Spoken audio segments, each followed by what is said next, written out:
In late March and early April 2020, as the pandemic began its exponential spread, a few visionary friends joined me to talk about the seeds that we see sprouting now. As the old order cracks, as certainty is low, yet social solidarity is high. I call these CoVida Conversations, CoVida, life together, because from the virus's point of view, we are one life. We are one body of humanity. Okay, hi everybody. Another CoVida, the COVID conversation. COVID, I call it CoVida because we're all in this together. It's life together, and this is part of my series of conversations with people I consider to be wise elders of the movement for a more resilient, sustainable future.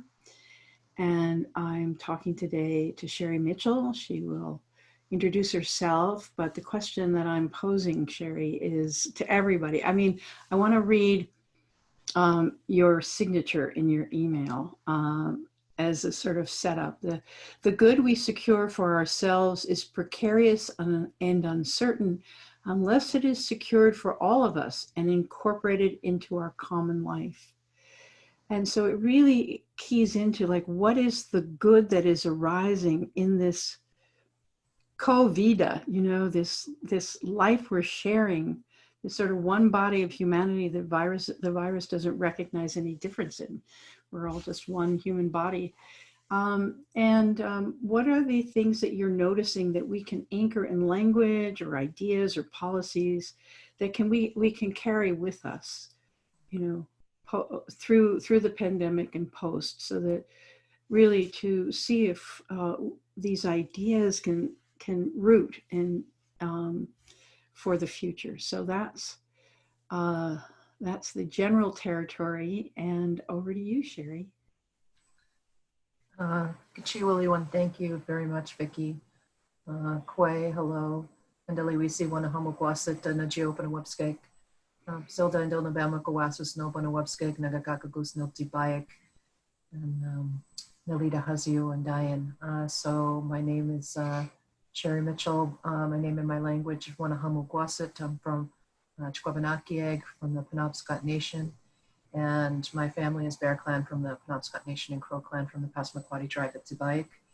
And I'm very happy and honored to be with you having this conversation today. It's so nice to see your face. And so to think about where we were 1 year ago, we were convened in the Adirondacks to talk about the possibility of this very thing. Whether it was going to be an ecological crisis, an economic crisis, some type of natural disaster, or another collapse.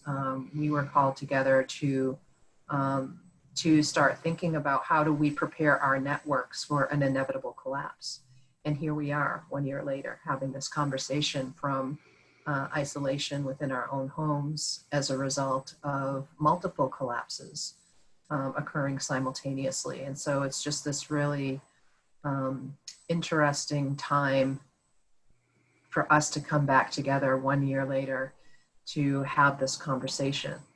And so there's a story in our mythology about the first illness. And that story tells us that the children of the earth, who are the youngest species, the human beings, have fallen out of alignment with the rest of creation, that we have lost our compassion for other beings within the natural world, that we have lost our ability to communicate with the animals. We've lost our ability to hear the tiny voices of the plants and the trees, and that we've begun behaving in ways that are causing harm and destruction to other species and other living beings on the earth. And so the animals try to approach us, and they try to bring us back into alignment. And because we've stopped having the ability to be able to understand the animals, we don't heed their warning. The plants try to communicate with us, but we tuned out the tiny voices of the plants and the trees and the waters and the wind and the soil. And so we can't hear them calling us back into alignment with the umbilical of life. And so after there was a number of years of destruction, the animals went into council together, and they decided that humans needed to understand that there were direct consequences for their behavior. And so they decided to give human beings illness to teach them of the consequences of their behavior. And human beings began to become ill. They began to die. And the plants and the trees were watching all of this suffering for a long period of time. And they went into council together and decided that if the human beings would come back to the earth, would relearn the language of the plants and the trees, relearn their mother tongue, the language of Mother Earth, that they would, they asked them for help, that the plants and the trees would give them the medicines that they needed in order to survive the illness that had been given to them. And so this is a story that I grew up listening to. It's a story that my grandparents grew up listening to for generations. And here we are living that reality of that story right now. And so we have this disease, not disease, but this virus, this illness that has come to us through the animals. And no allopathic medicine has been able to touch it. The only thing that's offering any hope for people is traditional plant-based medicine. And so it's the medicine of the earth that is going to give us what we need in order to survive this illness that was given to us by the earth, by the other beings of the earth, to help us to realize that we have fallen out of alignment with the flow of life. And so right now we're living in this moment where the teacher has arrived, and we have to decide if we are ready for the lesson, because this is only the first of many such events that are coming toward us if we don't quickly change the way that we're living. And so I think about this one elder. Her name was Matilda Sapier, who my friend Ron, who's the Grand Chief of the Willistic First Nation, always quotes her. And it's just so poignant right now, who said, this isn't a story, this really happened. And she said that at the beginning of every one of our stories that she tells. And so now I'm sitting here and I'm telling you this story, and I'm saying, this is not a story, this really happened. Like, we are living this story right now. We are the embodiment of the warnings that our ancestors have provided for us about this coming time. And the way out of that is also instructive. It's in the story that we have to reconnect ourselves with the language, with our mother tongue, the language of Mother Earth, in order to get through this time. And so, returning to a space of communion with the rest of life is the only thing that's going to save us right now. None of these man-made systems, which are failing all around us, are going to save us right now. What we need to do is we need to begin living what we call in our language Skijinawe Bamasawagan, which is this way of life in harmony with the rest of creation. And so what was the other part of your question? What are you, so it's not where you see hope, but where do you see evidence in this moment of humans learning the lesson? That, what you say, the Western mind can grab onto what you say and say, okay, fine. How do I talk to the plants? Which plants? How do I get them to talk back to me? Can I plant them all in my yard and build a fence? I mean, that's the Western mind. Right. So where do you see evidence that some people are in that turning toward learning the mother tongue? Well, what I think is interesting about this time, I mean, there's evidence everywhere. I'm just finishing writing a chapter for a book about this experience that's going to be a rapid turnaround book. And my title is called Exposed. Mm-hmm. And so it talks about all the things that are being exposed to us at this time. And so I think that people are really starting to realize that the systems that we have become dependent upon are failing us, that we really need to learn how to access our own food sources. We need to know how to access our own medicines. We need to start paying attention to the fact that people are exclaiming over being able to see the skies over China and Los Angeles right now. I'm seeing so many videos of people showing animals in their backyard that they're feeling safe to come out because we're staying in. And that to me is really clear evidence of the impact. And so when we look at what's going on out in the world right now, and we look at the rapidity of the changes in the earth, it gives me incredible hope, but it also is a staggering reminder of what our day-to-day lives are doing to the entire planet. And so when we think about how our daily lives are impacting the rest of life, how we have this moment of all of this really powerful mirroring. We have this mirroring of a respiratory illness that is actually solving the cause of most respiratory illness on the planet, right? In regard to air pollution. Ambient air pollution is related to every single cause of death on the planet. It's an aggravating factor for other conditions, and it's also a significant contributor, as we would expect, to respiratory illness. And so this virus that's attacking our respiratory systems is causing us to stop damaging the respiratory system of the earth. There's a powerful mirror in that moment, right? That we have the opportunity to see this really clearly. I think it's also interesting that we are being forced to stay inside in order to prevent incubation of this disease. But at the same time, we have this amazing opportunity to incubate our highest, most creative intelligence.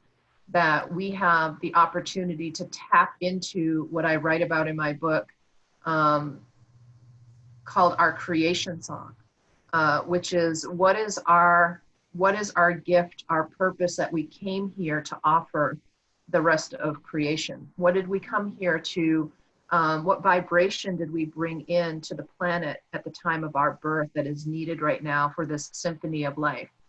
And so, we have the opportunity to really sink in and to incubate that truth within us so that we can bring it forward as we emerge. And this is this pregnant moment of pause. It's like, I use a metaphor of birth in my book to talk about, like we are in this stage that's known as the transition stage of labor, right? Where we're just at this moment of holding before we start to push. And so as we are held in this moment and we're gathering our strength, spiritual, emotional strength, our creative intelligence, all of the things that we're going to need to bring to bear on this moment of emergence when we birth something new, we're having the opportunity right now to incubate all of that.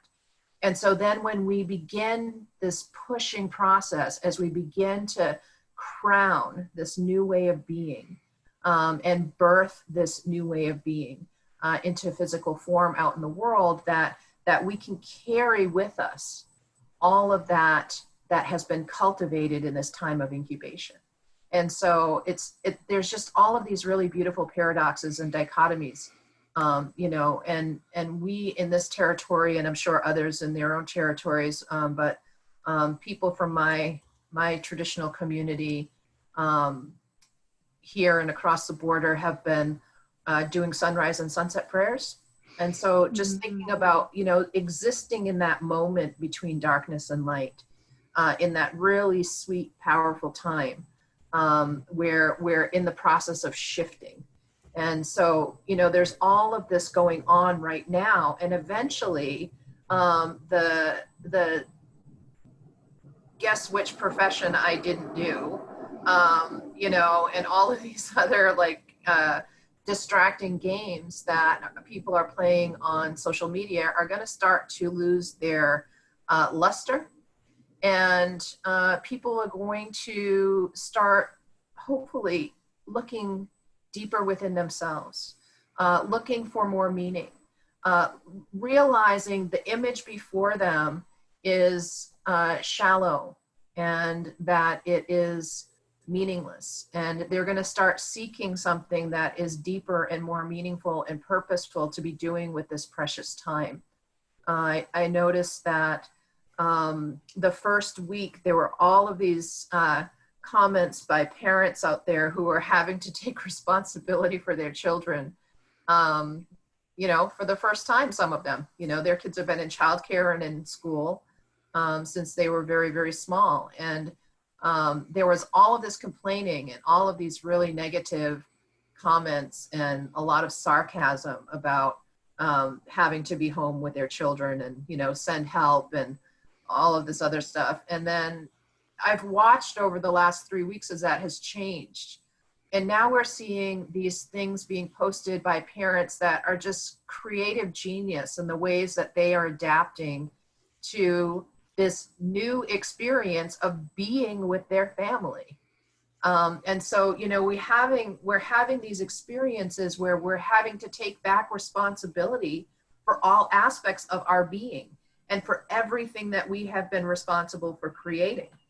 And so it's a really beautiful time, I think, for people to be really looking at how they've been conditioned to live, not only in relation to their families and to the earth and the rest of creation, but how have they been conditioned to live in relation to themselves?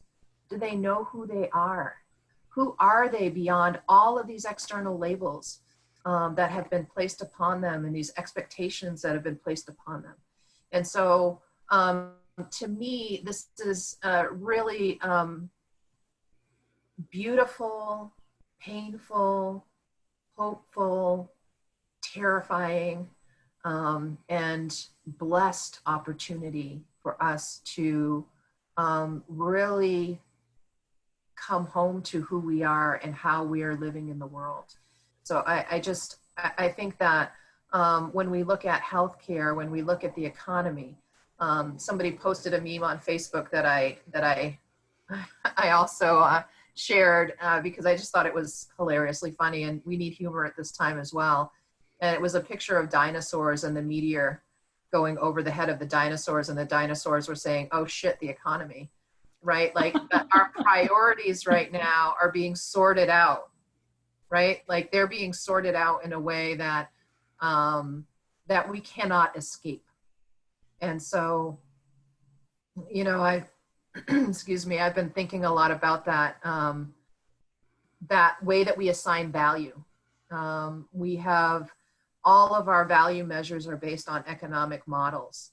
And so when we start to think about how have we assigned value to our life, the example that I often use in some of my classes is to think about the fact that when, even when somebody's single, we say that they're on the market. And so, we have to start thinking about all the ways that we have fractured and commodified ourselves into small saleable pieces, so that we can start thinking about how do we flip that value structure and have the value of the sacredness of life put back on the top, and to have the quality of our lives and our relationships. We have a phrase that we say at the end of all of our prayers, Basilda and Dilna Bamuk. And so what that means is I offer this for all of my relations, understanding that we can't be separated from anything that we contribute or ask for of life. And so, that's connected to one of our creation stories that frames our way of understanding our connectivity, our interdependence, our interrelationship with one another. And so, in that story, if we have time, I can tell that story. Do we have Let's time? do it, because why not? Okay. This is all so beautiful that, yeah. Yeah, so in that story, Kachiniwesku is the sacred feminine, and that's energy, not gender specific.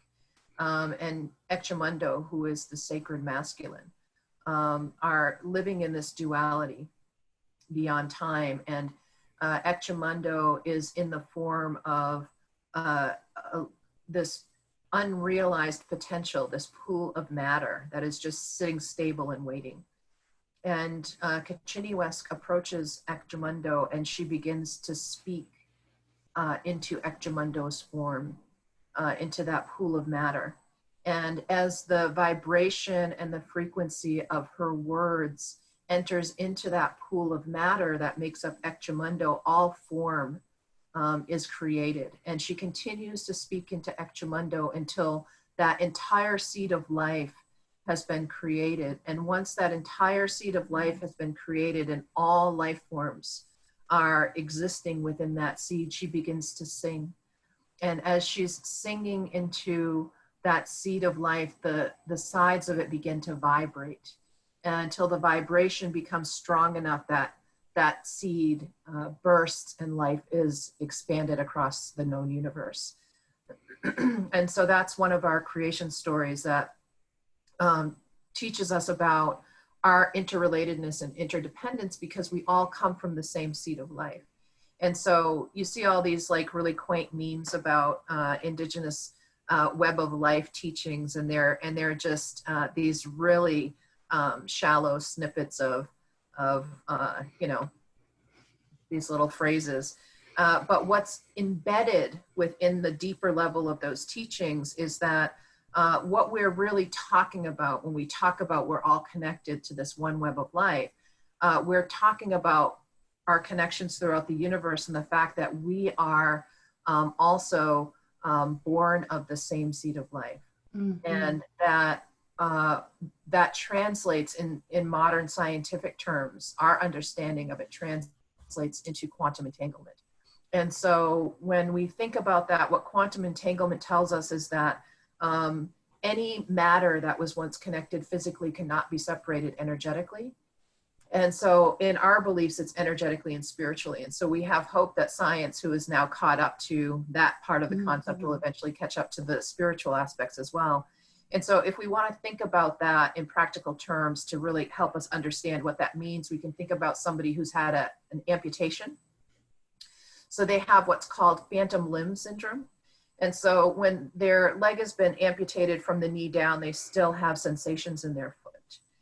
Their foot still itches, or it has pain, or what have you. And so they call that, you know, phantom limb syndrome. And they say that, oh, that's nerve memory. That's, you know, all of this stuff, muscle memory. But what we understand through these principles of quantum entanglement in a contemporary scientific manner is that the matter that was once connected physically can never be disconnected energetically, and, you know, for us spiritually. And so when we think about that in relationship to the experience that we are having collectively, that everything that exists within this universe that we are occupying is also a part of us, right? And so there's this epidemic of anxiety and panic and fear on the planet that's, you know, we've had for years now. They say 1 in 3 people is experiencing depression or anxiety or panic. I think it's probably 1 in 1. I think that probably everybody to some degree is experiencing that. And people have been, you know, they have this experience and they go, oh my gosh, what's wrong with me?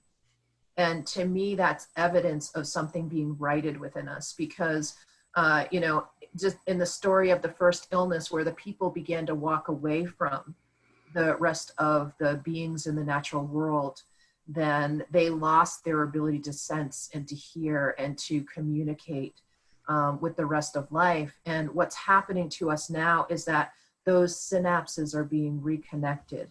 And so when we're feeling immense grief that we can't explain because there's been no triggering experience for us in our daily lives, what we're not realizing is through quantum entanglement that what's happening is we're experiencing the grief of that mother whale who carried her baby around for 17 days trying to tell us what we were doing to their ecosystem.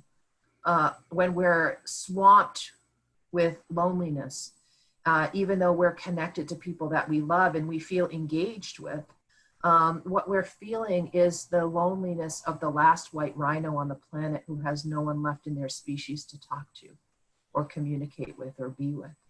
When we're waking up in the middle of the night with panic, we're experiencing what the trees in the Amazon are experiencing as they're being burned and cut down for logging. And so, you know, we're having all of these collective experiences of all of this emotional, I guess, I try to think of the perfect word for it, this emotional wave that is evidence of the reconnection of our synapses with the synapses of life on the planet. Right. And so, you know, as we're going through this process of experiencing all of this connectivity, something that I wrote about in my book was about this experience that I had when I was in my young 20s, where I suddenly found myself, and I think this is in the opening chapter, where I found myself having all the boundaries of my being disappear and being connected to like this larger breathing of life and realizing, wow, we really are one living being. And then shortly after that, that lesson was cemented by me driving down the road and finding myself in this like kind of judgmental state of mind because I was stuck behind a parade going to get, you know, hamburger buns for the family for a big cookout. And my car was the last one to pull in, so I was the one that was sent out. And so, you know, being really annoyed and having this freeze frame moment where every face turned to me, every vehicle, every person on the street, and this like instantaneous moment of pause, and everybody was looking back at me with my own eyes. Wow. And realizing that I'm judging myself. You know, I am truly one living being having individualized, simultaneous experiences of myself to gain full understanding of the totality of my being. And so if that's true, Vicki, if that's true that we are part of one living system, then that means that coronavirus is us.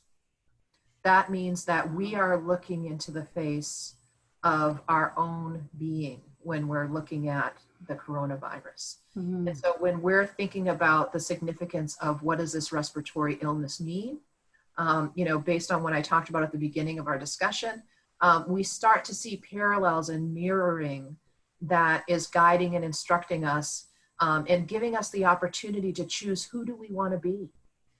Who do we most want to be? What reflection do we want to see looking back at us? How do we want to meet ourselves on the path if we truly are the other that we're facing? And so that's what this moment brings to us. Yeah. Oh, Sherri, this is so beautiful. This is a beautiful teaching. This is like coming right out of you know, it's coming out of the voice of the mother through you, you know, to us as part of the mother. So, and I just am honoring your time and the time of people who are watching this. One of the two things that I want to pull out of all of this gorgeousness is that phantom limb syndrome and the word remember. Mm-hmm. You know, like it's remembering. Right. And so if there's something that we carry across this great divide between what was and what will be, it is this quality of remembering. That's what I'm feeling. Is like if people just could take the word remember and realize. The other thing was this: if we want to participate in this remembering, to participate in the sunrise prayer, and it can just be whatever is appropriate to you, and the sunset prayer, to be able to like participate with you and the people that you know across the border and the people who are in other clans and tribes, and to be participate in that very simple way, because the sun rises for everybody and it sets for everybody. Absolutely. Wherever we are, we can remember. And just like in one brief moment, because I think this is super important, where can people get this level of wisdom from you going forward? Because I just had a transmission and I want people to have that. Are you doing videos? Are you doing blogging? Just like, where's the portal that we can find you? Well, I have been doing weekly, what I'm calling conversations in the community. So weekly webcasts on Zoom that are free to everybody. And we've had several hundred people on each one. And they're also going to be available for viewing on my website. So my website is sacredinstructions.life. That's the name of my book. I have it right here because this is, people have been contacting me and referring to it, and I have to look at my own book to see. Right. What did I say? Right. Well, thank you. Yeah. And also facebook.com/sacredinstructions. And Sacred Instructions. Yeah. And so the past two conversations that we had, which are adapting to a rapidly changing reality and then changing the way that we live. There's going to be one this Thursday on the 9th on living in harmony with Mother Earth. So looking at land-based teachings and how do we reconnect our lives. And so that's also through that portal. Yes. Yay. Okay, we can find you. We're not losing you by completing in this moment. That was, I felt what you said way in my heart. I just felt it. I felt like through you, I was breathing more deeply with the mother. And of course, this is a breathing exercise for us. So it is a breathing exercise. Okay. So thank you so much. Thank you, so much. Okay. so much. Ciao, ciao.